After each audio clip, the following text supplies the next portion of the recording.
بالله من الشيطان الرجيم. بسم الله الرحمن الرحيم. وما أرسلنا قبلك إلا رجالا نوحي إليهم فاسألوا أهل الذكر إن كنتم لا تعلمون.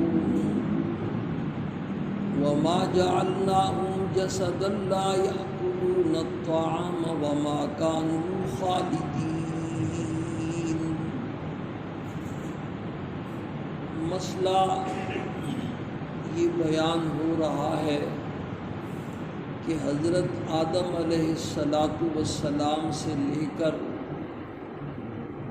سرکار دو عالم صلی اللہ علیہ وسلم تک جتنے نبی دنیا میں تشریف لائے وہ سارے کے سارے انسان تھے اور سارے کے سارے مرد تھے. اللہ پاک نے کسی عورت کو نبی نہیں بنایا. انبیاء علیہ السلام کو انسان ہونے کے باوجود اللہ پاک نے بڑے کمالات عطا فرمائے ہوتے ہیں، بڑے معجزات عطا فرمائے ہوتے ہیں، بڑی شان عطا فرمائی ہوتی ہے. ان کے کمالات اور معجزات کو دیکھ کر کسی کے دل میں یہ وہم اور وسوسہ آ سکتا تھا کہ یہ انسانوں سے بڑھ کر کے کوئی ہستی ہے. جس طریقے سے عیسیٰ علیہ السلام کے بارے میں غلط فہمی میں مبتلا ہوئے، یہودی حضرت عزیر علیہ السلام کے بارے میں غلط فہمی میں مبتلا ہوئے، اور انبیاء کے بارے میں بھی کسی کو یہ وہم اور خیال ہو سکتا تھا. خاص کر کے ہمارے آقا صلی اللہ علیہ وسلم، آپ کو تو اللہ پاک نے بے شمار معجزات عطا فرمائے. خاص کر کے آپ کا یہ جو معراج والا معجزہ، یہ تو بڑا عجیب و غریب ہے، انسانی عقل کو یقین ہی نہیں آتا. تو کسی کو یہ شک ہو سکتا تھا، غلط فہمی ہو سکتی تھی کہ آپ انسان نہیں ہیں. تو اللہ پاک نے انبیاء علیہ السلام کی جو انسانوں والی خصوصیات تھیں ان کو بڑا کھول کر کے بیان کیا، اور ان خصوصیات کا تعلق مشاہدے کے ساتھ ہے، تجربے کے ساتھ ہے، آنکھوں سے دیکھنے کے ساتھ ہے، کہ جس کو دیکھ کر کے مشاہدہ کر کے آدمی کو یہ یقین آ جائے کہ واقعتاً یہ تو انسان ہے. بھائی جیسے ہم انسان ہیں یہ بھی انسان ہے، شان ان کی بڑی اونچی ہے، اللہ نے ان کو کمال بڑے عطا فرمائے. یہ موضوع ہمارا آج، ہمارے کچھ مہمان ایسے بھی ہیں جو پہلی مرتبہ درس میں آئے ہیں، تو یہ میں تھوڑا سا دہرا رہا ہوں تاکہ انہیں بات سمجھ میں آ جائے. اب تک آپ کے سامنے 5 خصوصیات ایسی بیان ہو چکی ہیں کہ انبیاء علیہ السلام میں انسانوں والی خصوصیات پائی جاتی تھی. سب سے پہلی خصوصیت کی بیان ہوئی کہ جیسے انسان بھولتے ہیں، انبیاء علیہ السلام کو بھی بھول چوک ہو جاتی تھی. اور اللہ نے اپنے بارے میں، کل میں نے سنایا تھا، اللہ نے اپنے بارے میں ارشاد فرمایا وَمَا كَانَ رَبُّكَ نَسِيًّا، تیرا رب بھولنے والا نہیں. جو بھولتا ہے وہ خدا نہیں ہو سکتا. دوسری خصوصیت یہ بیان ہوئی کہ انبیاء علیہ السلام کو عام انسانوں کی طرح نیند بھی آتی تھی اور نیند میں خواب بھی آتے تھے. اگرچہ ان کا دل جاگتا تھا اور خواب ان کے وہی ہوتے تھے، لیکن بہرحال ان کو خواب آتے تھے اور عام انسانوں کی طرح وہ سوتے تھے. اور یہ ان کی خصوصیت تھی کہ ان کا دل بیدار رہتا تھا اور ان کی نیند سے ان کا وضو نہیں ٹوٹتا تھا. عام انسانوں کی نیند سے ان کا وضو ٹوٹ جاتا. اور تیسری خصوصیت یہ بیان ہوئی کہ جیسے عام انسان کھاتے پیتے ہیں، اسی طریقے سے انبیاء علیہ السلام کھاتے پیتے بھی تھے. اور جو کھانا کھاتا ہے وہ ساری کائنات کا محتاج ہوتا ہے بیچارہ. اسی طرح انبیاء علیہ السلام کے ساتھ یہ سارے مسائل کھانے پینے کے لگے تھے. کھانے پینے کے بعد پیشاب پخانے کا مسئلہ بھی ہوتا تھا. یہ سارے مسائل. یہ ساری تفصیلات آپ نے سنی۔ چوتھی خصوصیت یہ بیان ہوئی کہ جیسے عام انسان بیمار ہوتے ہیں، انہیں پریشانی لاحق ہوتی ہے، کبھی مصیبت آ جاتی ہے، یہ سارے مسائل انبیاء کے ساتھ بھی لگے ہوتے تھے۔ اور پانچویں اور آخری خصوصیت جو کل ختم ہوئی ہے وہ یہ تھی کہ وہ انبیاء علیہ الصلاۃ والسلام اہل و عیال والے اور بیوی بچوں والے بھی تھے۔ سارے انبیاء نے شادیاں کی سوائے حضرت یحییٰ اور عیسیٰ علیہ السلام کے۔ اور عیسیٰ علیہ السلام کے بارے میں طے ہے کہ وہ جب آسمانوں سے زندہ اتریں گے تو ان کی شادی بھی ہوگی، بچے بھی پیدا ہوں گے۔ تو سارے انبیاء بیوی بچوں والے تھے۔ اور یہ بار بار میں کہتا رہا ہوں کہ جو بیوی بچوں والا ہوتا ہے وہ بڑا بیچارہ مجبور ہوتا ہے، اور جو مجبور ہو وہ خدا نہیں ہوتا۔ خدا وہ ہے جو ساری کائنات کو مجبور کر دے اور خود مجبور نہ، اس کو کوئی مجبور نہ کر سکے۔ یہ ساری تفصیلات آپ سن چکے ہیں، یہ اس کا خلاصہ میں نے آپ کے سامنے رکھا ہے تاکہ آج کی بات آپ کو سمجھ میں آئے۔ چھٹی اور آخری خصوصیت، ویسے تو خصوصیات بہت ساری ہیں لیکن جو ہمارے بیان والی ہیں، چھٹی اور آخری خصوصیت یہ ہے کہ عام انسان جس طریقے سے دنیا میں آتے ہیں اور پھر اپنی زندگی گزار کر کے ایک وقت ایسا آتا ہے کہ وہ دنیا کو الوداع کہہ کر کے چلے جاتے ہیں۔ یہ مسئلہ انبیاء علیہ الصلاۃ والسلام کے ساتھ تھا۔ سارے انبیاء عام انسانوں کی طرح دنیا میں آئے اور اپنا اپنا وقت گزار کر کے ایک وقت ان پر ایسا آیا کہ پھر وہ ان کو دنیا کو الوداع کہنا پڑا اور اس دنیا سے پردہ فرما کر کے تشریف لے گئے۔ تو جو دنیا میں آتا ہے اس کا مطلب یہ ہے کہ ایک وقت اس پر ایسا آیا کہ وہ دنیا میں نہیں تھا۔ سارے انبیاء پر شروع میں بھی ایک وقت ایسا آیا کہ وہ دنیا میں نہیں تھے اور عام انسانوں کی طرح وہ دنیا میں پیدا ہوئے اور پھر انہوں نے زندگی گزاری، اور آخر میں بھی سب پر پھر ایک وقت ایسا آیا کہ وہ دنیا سے تشریف لے گئے۔ اور جو پیدا ہوتا ہے وہ خدا نہیں ہوتا، جو دنیا سے کوچ کر جاتا ہے وہ خدا نہیں ہو سکتا۔ حضرت یحییٰ علیہ السلام کے بارے میں اس جمعے کو بھی ان کا کسی عنوان سے تذکرہ آیا تو اللہ پاک نے ان کے بارے میں فرمایا وَسَلَامٌ عَلَيْهِ يَوْمَ وُلِدَ وَيَوْمَ يَمُوتُ وَيَوْمَ يُبْعَثُ حَيًّا۔ حضرت یحییٰ علیہ السلام، حضرت زکریا کو اللہ بشارت دے رہے ہیں، ہم نے آپ کو ایسا بچہ دیا ہے جس کا نام بھی ہم نے خود رکھا ہے، ماں باپ کا فرما بردار بھی ہے، اور ایسا بچہ ہے کہ جس دن وہ پیدا ہوا اس دن بھی اس پر سلامتی کی بارش برس رہی تھی، اور جس دن وہ دنیا سے جائے گا اس دن بھی اس پر سلامتی کی بارش برسے گی، اور جس دن وہ قبر سے دوبارہ اٹھایا جائے گا اس دن بھی اس پر سلامتی کی بارش برسے گی۔ اور بالکل یہی الفاظ حضرت یحییٰ اور عیسیٰ علیہ السلام خالہ زاد لگتے تھے آپس میں رشتے میں۔ عیسیٰ علیہ السلام جب ماں کی گود میں بولے نا، حضرت مریم نے ان کی طرف اشارہ کیا کہ یہ بچہ جواب دے گا، تو وہ بول پڑے، لمبی بات کی انہوں نے، اس میں آخری جو بات کی وہ یہی تھی وَالسَّلَامُ عَلَيَّ يَوْمَ وُلِدتُّ وَيَوْمَ أَمُوتُ وَيَوْمَ أُبْعَثُ حَيًّا۔ اور جس دن میں پیدا کیا گیا اس دن بھی میرے اوپر سلامتی اللہ کی طرف سے برس رہی تھی، اور جس دن میں دنیا سے کوچ کروں گا اس دن بھی میرے اوپر سلامتی ہوگی، وَيَوْمَ أُبْعَثُ حَيًّا، اور جس دن مجھے دوبارہ زندہ اٹھایا جائے گا وہ دن بھی میرے لیے سلامتی والا۔ یہ سارے انبیاء کے ساتھ یہ بات لگی ہوئی ہے۔ تو ایک وقت شروع میں بھی ان پر ایسا آیا کہ وہ دنیا میں نہیں تھے، اور آخر میں بھی ان سب پر ایک وقت ایسا آیا اور آئے گا کہ وہ دنیا میں نہیں۔ عیسیٰ علیہ السلام پر آئے گا، یہ دنیا میں تشریف لائیں گے، پھر ان کا انتقال ہوگا، سرکار دو عالم صلی اللہ علیہ وسلم کے روضے میں ان کی تدفین۔ تو خدا تو بھائی وہ ہے، اگر وہ خدا تھے یا خدائی میں شریک تھے یا الیاذ باللہ جیسے تمہارا نظریہ ہے کہ وہ خدا کے بیٹے تھے اور وہ خدائی کا نظام چلا رہے ہیں، تو جس وقت وہ دنیا میں نہیں تھے اس وقت کائنات کا نظام کون چلا رہا تھا؟ اور جب ان کے اوپر موت آ جائے گی اور وہ دنیا سے کوچ کر جائیں گے تو پھر اس وقت کائنات کا نظام کون چلائے گا؟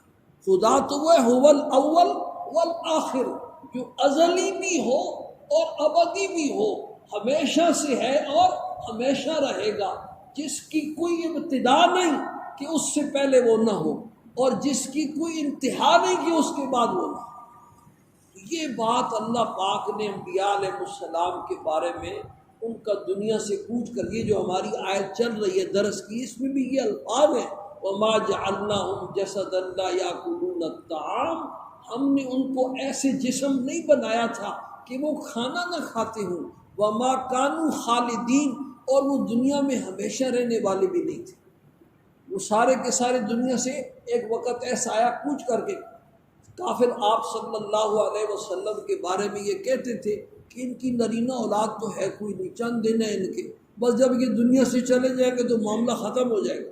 اللہ پاک نے آپ کو خطاب کر کے ارشاد فرمایا میرے محبوب وَمَا جَعَلْنَا لِبَشَرٍ مِّن قَبْلِكَ الْخُلْدَ، ہم نے آپ سے پہلے دنیا میں کسی انسان کے لیے ہمیشہ رہنا تجویز ہی نہیں کیا۔ أَفَأَمِّتَّ فَهُمُ الْخَالِدُونَ، کیا آپ دنیا سے چلے جائیں گے تو یہ ہمیشہ رہیں گے؟ انہوں نے بھی تو دنیا سے چلے جانا۔ تو انبیاء علیہ السلام کا دنیا سے جانا یہ کیا ہے؟ طے ہے۔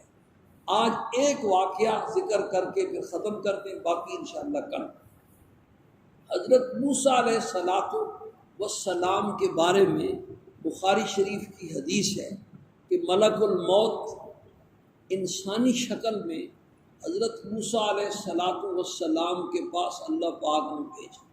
انبیاء کی بڑی شان ہے، انبیاء کی یہ خصوصیت ہے کہ جب ان کا وقت آتا ہے تو اللہ پاک پہلے ان سے پوچھتے ہیں کہ کیا خیال ہے، میرے پاس آنا چاہتے ہو یا دنیا میں رہنا چاہتے ہو؟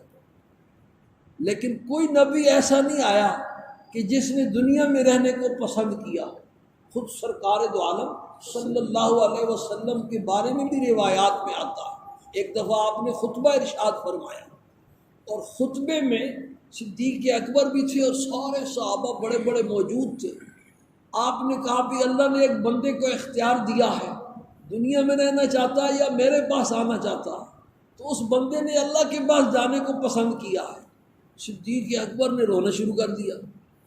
صحابہ کہتے ہیں ہم بڑے حیران ہوئے، آپ کسی آدمی کا ذکر کر رہے ہیں اور یہ بابا بیٹھ کے رو رہا ہے۔ بعد میں جب آپ صلی اللہ علیہ وسلم کا وہ سانحہ وفات پیش آیا تو پھر ہمیں بات سمجھ میں آئی کہ وہ بندہ خود حضور صلی اللہ علیہ وسلم تھے۔ وَقَانَ أَبُو بَكْرٍ أَعْلَمَنَا، صدیق اکبر ہم میں سب سے زیادہ سمجھدار تھے، جو بات کی تہ تک پہنچ گئے کہ حضور اپنے بارے میں کہہ رہے ہیں، عام آدمی کے بارے میں نہیں کہہ رہے۔ اسی طرح اللہ نے ملک الموت موسیٰ علیہ السلام کے پاس بھی بھیجا، لیکن وہ آئے اس دفعہ اور انہوں نے تعارف نہیں کرایا۔ موسیٰ علیہ السلام نے پوچھا کون ہو؟ تو ملک الموت نے عرض کیا کہ میں ملک الموت ہوں۔ کیوں آئے ہو؟ آپ کی جان نکالنے آیا ہوں۔ انہوں نے جو ہے نا، موسیٰ علیہ السلام بڑے جلالی پیغمبر سے، کبھی کبھی بلڈ پریشر ہائی بھی ہو جاتا اور بندے کو سمجھ نہیں آتی، بلڈ پریشر جب ہائی ہوتا ہے تو ایک اس کو تھپڑ لگایا، ایسا لگایا کہ اس کی ایک آنکھ ضائع چلی گئی۔ محدثین نے لکھا ہے کہ اس سے یہ ثابت ہوا کہ جنات کو اور فرشتوں کو اللہ نے طاقت تو دی ہے بڑی، فرشتوں کو اللہ نے ایسی طاقت دی ہے کہ جبریل امین کے بارے میں آتا ہے ذی قوت، ایسی طاقت والے تھے کہ یہ جو چھوٹی ان کی انگلی ہے نا، اس انگلی کے چوتھائی حصے سے لوط علیہ السلام کی پوری بستی بمائے مکانات کے، بمائے آبادی کے ایسے زمین سے اٹھائی اور آسمان دنیا تک پہنچا دی اور ان کو پھر وہاں سے الٹا پٹک دی، ایسی طاقت والی۔ یہی حال جنات کا بھی ہے، جنات کو بھی اللہ نے بڑی طاقت دی ہوتی ہے، لیکن جب یہ اپنی شکل بدل کے آتے ہیں نا تو پھر جس شکل میں آتے ہیں ان کی طاقت وہی ہوتی ہے۔ ملک الموت انسانی شکل میں آئے تھے تو اپنی آنکھ ضائع کروا بیٹھے۔ شاہ ولی اللہ محدث دہلوی رحمۃ اللہ علیہ کا واقعہ کتابوں میں لکھا ہے کہ وہ اپنے کمرے میں مطالعہ کر رہے تھے، تو مطالعے کے دوران انہوں نے دیکھا کہ ایک سانپ کا بچہ چل پھر رہا ہے، تو انہوں نے جوتا اٹھا کے اس کو مارا اور وہ مر گیا۔ شاہ صاحب پھر مطالعے میں مشغول ہو گئے کہ جب مطالعہ ختم کروں گا اس کو اٹھا کے باہر پھینک دوں گا۔ تھوڑی دیر ہوئی تو کسی نے دروازہ کھٹکھٹایا، شاہ صاحب باہر نکلے تو دیکھا کہ پولیس کے 2 سپاہی کھڑے ہیں، اور وہ کہنے لگے شاہ صاحب آپ کو بادشاہ نے بلایا۔ دہلی کی بادشاہوں سے شاہ صاحب کے تعلقات تھے، شاہ صاحب سمجھے دہلی کے بادشاہ نے بلایا، چل پڑے ان کے ساتھ۔ جیسے ہی باہر نکلے تو انہوں نے اٹھا لیا اور جنگل میں پہنچا دیا۔ جنگل میں پہنچے تو دیکھتے ہیں جنات کا بادشاہ بیٹھا ہوا ہے، دربار لگا ہوا اور مجمع ہے۔ بادشاہ کے سامنے جا کے شاہ صاحب کو کھڑا کر دیا انہوں نے، تو بادشاہ کہنے لگا شاہ صاحب آپ نے ہمارا آدمی قتل کیا ہے، آپ سے قصاص لیا جائے گا۔ شاہ صاحب نے کہا کون سا آدمی؟ تو بادشاہ کہنے لگا وہ جو سانپ کا بچہ آپ نے اپنے کمرے میں مارا تھا وہ تو جن تھا۔ شاہ صاحب نے کہا مجھے کیا پتا۔ سرکار دو عالم صلی اللہ علیہ وسلم کا ارشاد ہے، حدیث شریف ہے کہ جو آدمی اپنی شکل بدل کر کے آئے اور اسی حالت میں وہ قتل ہو جائے تو اس کا خون معاف ہے، پہچانا نہ جائے۔ جنات کے بادشاہ نے مجمع کی طرف خطاب کر کے پوچھا بھئی تم میں سے کسی نے حضور صلی اللہ علیہ وسلم سے یہ ارشاد اپنے کانوں سے سنا ہے؟ تو شاہ صاحب کہتے ہیں مجمع کے آخر میں ایک بوڑھا جن بیٹھا ہوا تھا، اور بڑھاپے کی وجہ سے اس کے ابرو بھی نیچے لٹک گئے تھے۔ اس نے ایسے اپنے ابرو اٹھائے اوپر اور کہنے لگا ہاں میں نے اپنے کانوں سے حضور صلی اللہ علیہ وسلم کا یہ ارشاد سنا ہے۔ شاہ صاحب فرماتے تھے مجھے تابعی ہونے کا بھی شرف نصیب ہو گیا، ایک جن صحابی کی زیارت نصیب ہو گئی۔ اور یہ مسئلہ چونکہ جنات کے بارے میں تھا تو جنات کی تقریباً 6 مرتبہ آپ سے ملاقات ہوئی ہے۔ تو کسی ملاقات کے موقع پر ان کو آپ نے مسئلہ بتلایا ہوگا بھی احتیاط کرنا، اگر اس طرح مارے گئے تو تمہارا خون معاف ہے۔ تو میں بتلانا یہ چاہتا تھا کہ جنات اور فرشتوں کی بڑی طاقت ہوتی ہے، لیکن جب شکل بدل کر کے آتے ہیں تو پھر اسی شکل والی طاقت ہوتی ہے۔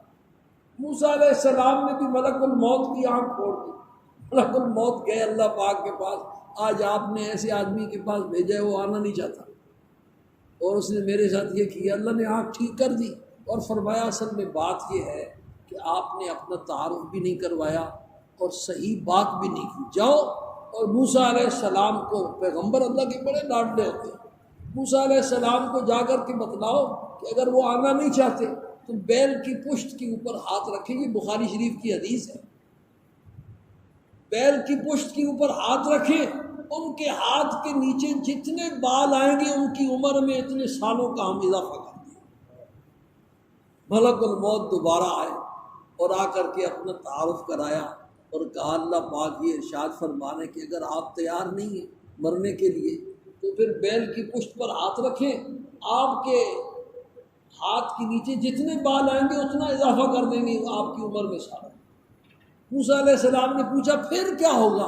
اتنے سال میں زندہ رہوں گا۔ ملک الموت نے کہا پھر کیا ہوگا؟ پھر موت۔ تو موسیٰ علیہ السلام نے کہا پھر میں ابھی تیار ہوں اللہ پاک کی ملاقات کے، البتہ یہ کہ مجھے بیت المقدس کے تھوڑا سا کیا کر دو قریب۔